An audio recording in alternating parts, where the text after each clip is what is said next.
बघायचे आहेत. समूहदर्शक शब्द म्हणजे काय की विद्यार्थ्यांचा समूह असतो, मुलांचा समूह असतो, एखाद्या वस्तूंचा समूह असतो, गुच्छ असतो किंवा त्या जो घोळका असतो त्याला काय म्हटलं जातं. मग प्राण्यांच्या समूहाला काय म्हटलं जातं, पक्ष्यांच्या समूहाला किंवा वस्तूच्या समूहाला काय म्हटलं जातं ते तुम्हाला बघायचंय. अशा प्रकारची प्रश्न काय केल्या जातात, परीक्षेमध्ये विचारल्या जातात. तर या ठिकाणी तुम्हाला जहाजांचा विचारलेला आहे. जहाजांचा काय असतो, घड कशाचा असतो, द्राक्षांचा घड असतो.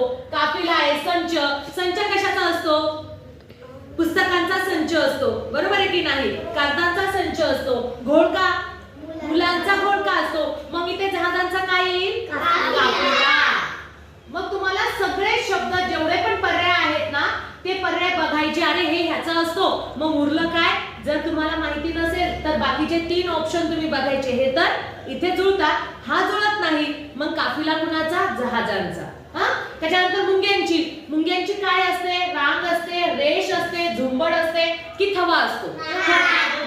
अगदी बरोबर. थवा कुणाचा असतो, पक्ष्यांचा. झुंबड हे तुम्हाला माहिती आहे. रेष, रेष तर सरळ असते. मग मुंग्यांची काय असते, रांग. मुंग्यांची काय असते, रांग असते.